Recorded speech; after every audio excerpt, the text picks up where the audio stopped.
a lot less stuff here than before. It's good to see you all here in one piece.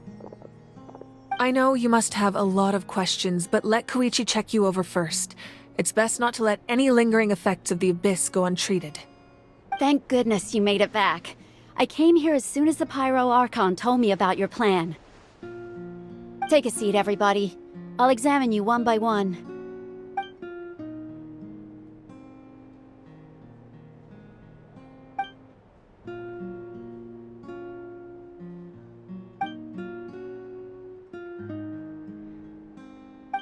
All right, that should do it for now. But just to be safe, I'll perform another checkup in a couple of days. I have to say, though, I've never seen anyone react to the Abyss. He always has been special like that.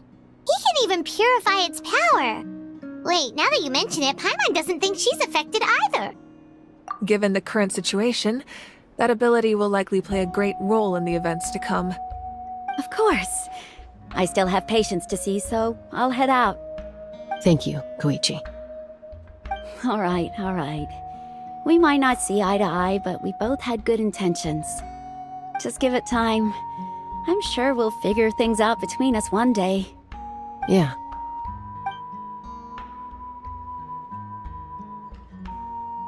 All right. There's so much to discuss, I don't even know where to begin. You've seen it for yourselves now. The devastation in the Night Kingdom. I'll get straight to the point. Natlan is on the verge of destruction. It's very possible our nation has less than a year before total devastation. Huh? No. That can't be true, can it? That's right. But I've only ever disclosed that fact to the handful of people working with me to save this nation. Our looming destruction is not a recent development, but the inevitable conclusion of the disaster the Abyss initiated 500 years ago. Mualani told us a little bit about that.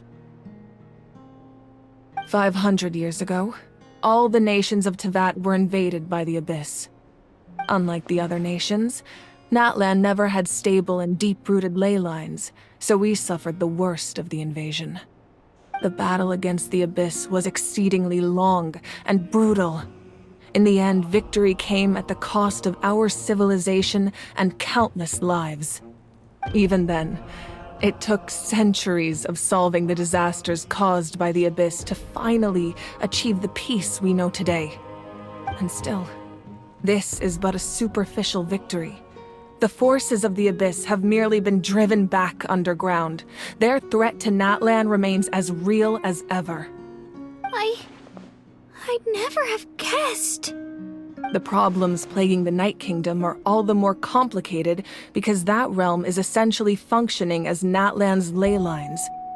Immediately after the war, our calculations estimated that we would have a maximum of 500 years before the Night Kingdom was completely lost to the Abyss. But at that time, we were a nation of the destitute. Our people no longer believed in victory, nor did they hold hope for the future. Our civilization was dying, our faith crumbling, and the line of power passed down from the Wayab nearly severed. If we didn't bring the nation back together, it would be foolish to even dream of defeating the Abyss in the future. So, the Archon had a long and involved discussion with the heroes of each tribe, and finally came up with a 500-year-long plan to save Natlan. So that's what happened. After finding Kachina, I encountered a strange figure who gave me a series of new memories. Since the plan was mentioned in those memories, I guess I've been chosen to play an important role in it. But there's still something I don't understand. Those memories showed me the Pyro Archon from back then. And it was you. Huh? But that doesn't make any sense! The Pyro Archon is supposed to be human. It's impossible for a human to live that long. That's right. The hardest thing for humans to overcome has always been time, or rather, the natural limitations of our lifespan. A god can extend a human's life by using a certain amount of divine power, or subjecting them to a curse. But, as we all know, Natlan doesn't have gods like that. We can only rely on our own methods. A human life is like a flame destined to be extinguished. 500 years ago, I placed my life within the sacred flame. Only by dying before my time could I have the chance to wake up again. So, in other words, this is your second life? Yes. We only managed to defeat the Abyss all those years ago because the tribes came together as one. If the natlan of the future was to have a fighting chance, the Pyro Archons that came after the war had to rebuild the decimated tribes. The goal was to reunite the people and restore the strength of each tribe's Wayab. Once a tribe was back to its full strength, the tribe's Wayab would select a hero, indicating the tribe was once again ready for war. The Chosen would then stand by my side in defense of our nation, just like great heroes of old 500 years ago. So that means I'm one of the Chosen? That's right. You bear the ancient name Umoja, the same one held by the hero from your tribe 500 years ago. It means unity. After your adventure in the Night Kingdom, I trust you've come to fully understand the meaning of that name. So in other words, you always knew who the Wayab were going to pick from each tribe? Yes. According to the plan, each tribe was supposed to have been fully restored by the time I awoke. But something went wrong along the way. The 6 heroes successfully inherited the ancient names from 500 years ago, but the intel regarding the plan wasn't passed on to them. Once again, it comes down to the deterioration of the Night Kingdom. Communication between the Sacred Flame and the Wayab has been blocked. Just like how the Ode of Resurrection failed to bring Kachina back. Exactly. It's just another tactic the Abyss is using against us. The Abyss may not possess intelligence, but its methods certainly aren't easy to counter. If we want to unblock that information from being passed on, my presence alone isn't enough.